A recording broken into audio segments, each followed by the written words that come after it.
अति उत्तम। रुक्मिणी ने तो सच में बहुत अच्छी खीर बनाई है। पत्नी होने के नाते वो बहुत प्रयास कर रही है। जानती हूँ, और ये सब देख के मैं बहुत प्रसन्न भी हूँ।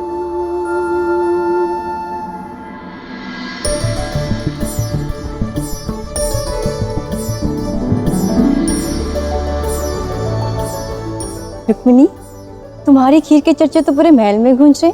कमाल कर दिया तुमने। यहाँ तक कि राधा, जो सबसे अच्छी खीर बनाती है, वो भी तुम्हारी खीर की प्रशंसा कर रही थी।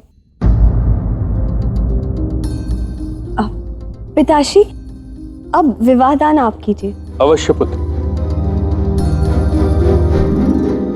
सेवती भाभी, राधा ने मेरी खीर कैसे रखी? वो तो महाभोज में नहीं आई थी ना। ये सब मुझे नहीं पता, किंतु रुक्मिणी, मैं तुम्हारे लिए बहुत प्रसन्न हूँ।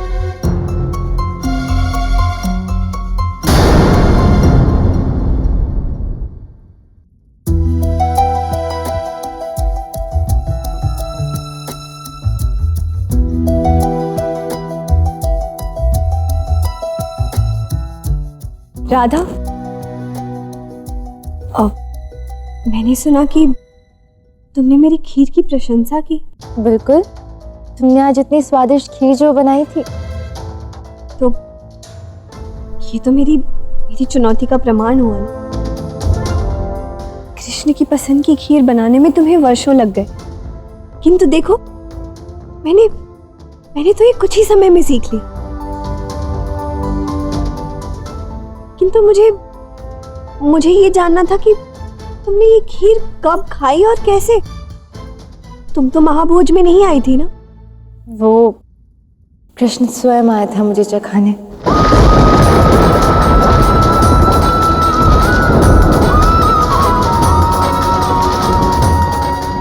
रुक्मिणी, तुम पत्नी प्रेम में कृष्ण को खिलाने गई और सखी प्रेम में कृष्ण स्वयं मुझे खिलाने आया। देखो, मैं केवल इतना जानती हूँ कि मेरी कृष्ण से कोई मांग नहीं है, उस पर मेरा कोई अधिकार भी नहीं है।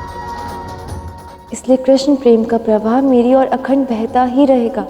देखो, नदी को जितना रोको, उस पर जितना भी अधिकार जमा लो, किंतु वो अपना मार्ग बनाकर सागर में समा ही जाती है।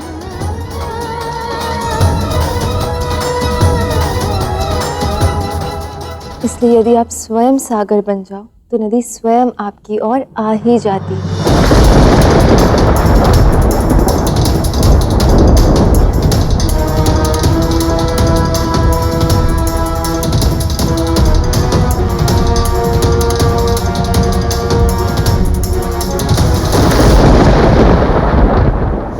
द्वारकाधीश श्री कृष्ण की जय। द्वारकाधीश श्री कृष्ण की जय। द्वारकाधीश श्री कृष्ण की जय।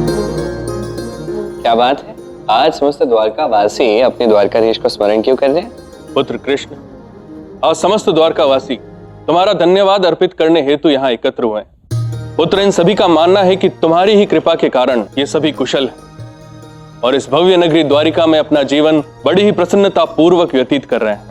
और सबसे महत्वपूर्ण, हमारे परिवार की मंगल कामना के लिए माघ पूर्णिमा के इस शुभ अवसर पर इन सभी ने देवी का संकल्प लेकर व्रत करने का निर्णय लिया है। पुत्र, ये तो बहुत अच्छी बात है।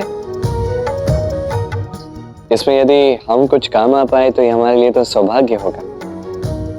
आप सबकी उत्तम कामना सुन के अब मेरी भी यही इच्छा है कि सारा राज परिवार भी आपके साथ उपवास रखे और आपके इस मंगल कार्य में प्रतिभागी बने। अवश्य। यही तो क्षण होते हैं जहां राजा और प्रजा की एकता का बोध कराते हैं। समस्त राज परिवार आप सबके साथ उपवास रखेगा और देवी के पूजा का प्रसाद लेकर ही इस उपवास को खोलेगा।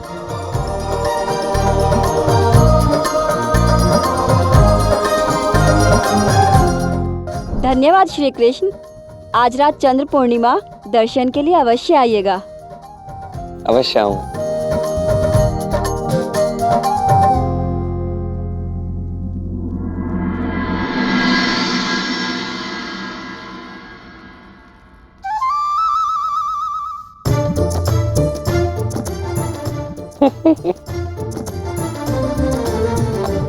क्या बात है दाऊ, सब ठीक है?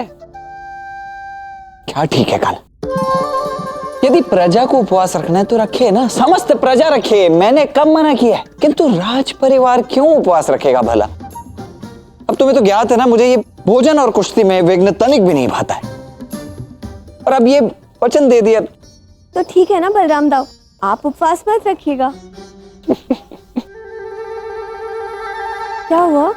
अरे उपवास वैसे भी नहीं रखने वाले। इनकी चिंता का, इस दुख का कारण ये है कि यदि सबने उपवास रख लिया तो स्वादिष्ट व्यंजन कौन बनाएगा?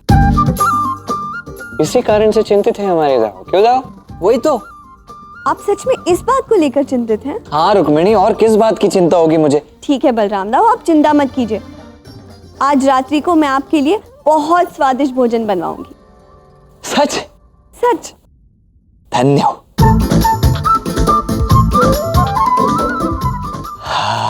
आज तो भोजन मिल ही जाएगा। धन्य हो।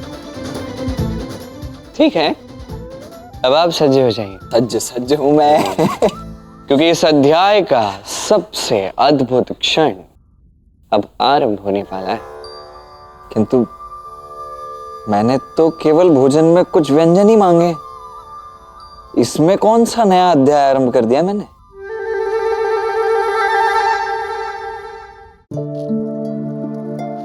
सारे प्रबंध रोक दो, आज पूरा राज परिवार उपवास कर रहा है।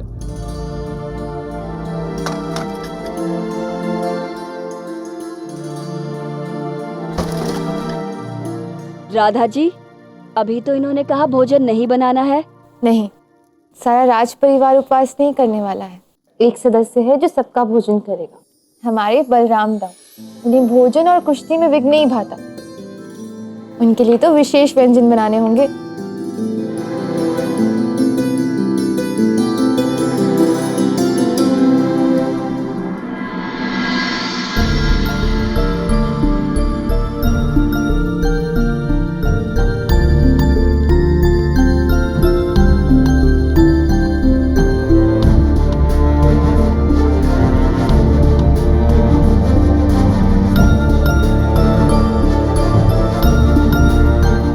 रुक्मिणी,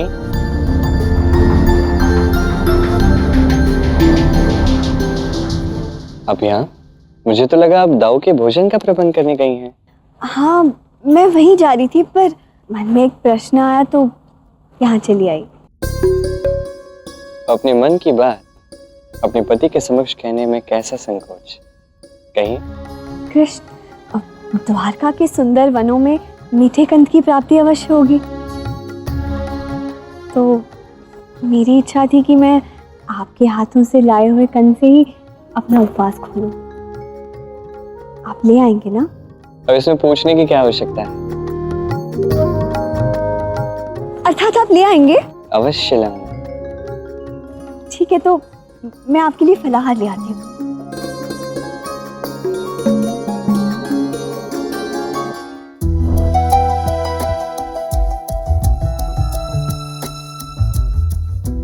अरे ये क्या, आज तो सभी का उपवास है ना, तो आप सब इतने सारे व्यंजन किसके लिए बना रहे हैं? रुक्मिणी, ये सभी व्यंजन केवल हमारे बलराम दाऊ के लिए बन रहे हैं। तो तुम्हें पता है? हाँ, भला क्यों नहीं पता होगा? हमारे दाऊ इतने बड़े बड़े योद्धाओं को पराजित करते हैं, किंतु भूख से स्वयं ही पराजित हो जाते हैं। मैं भी यही बताने आई थी। और हाँ राधा, सभी द्वारका वासियों की भांति तुम्हें उपवास रखने की कोई आवश्यकता नहीं है। क्यों नहीं है? भले ही मैं द्वारका की वासी नहीं हूँ, किंतु कृष्ण की सखी तो हूँ ना। कृष्ण सभी द्वारका वासियों के लिए उपवास रखेगा और मैं कृष्ण के लिए। ठीक है राधा, जैसी तुम्हारी इच्छा। और हाँ, कल पूजा के बाद जब सभी द्वारकावासी अपना उपवास खोलेंगे तो तुम भी अपना उपवास खोल लेना। रुक्मिणी, तुम मेरे उपवास की, फलाहार की, उपवास खुलने की चिंता मत करो कि जो भी मुझसे प्रेम करते हैं ना, वो बिना कहीं ही अपना कार्य कर लेंगे। किंतु यदि तुम चाहो तो मैं कल प्रातः तुम्हारे लिए विशेष व्यंजन बना दूंगी। नहीं राधा, उसकी कोई आवश्यकता नहीं। कृष्ण स्वयं मेरा उपवास खोलेंगे। वो कुछ बहुत विशेष करने वाले हैं मेरे लिए। अरे वाह, ये तो बहुत ही अच्छी बात है। विवाह के पश्चात तुम्हारा पहला उपवास होगा और मेरी यही इच्छा है कि तुम्हारा उपवास सफल हो और कृष्ण ने जो भी तुम्हें वचन दिया है वो उसे पूर्ण करे। ये लो कृष्ण के लिए फलाहार, यही लेने आई होगी ना तुम? तुम्हें कैसे पता? क्योंकि तुम और मैं, हम दोनों कृष्ण की सेवा के विषय में ही सोचते हैं। तुमने इसके विषय में सोचा और मैंने इसे सज्ज कर दिया। ये लो।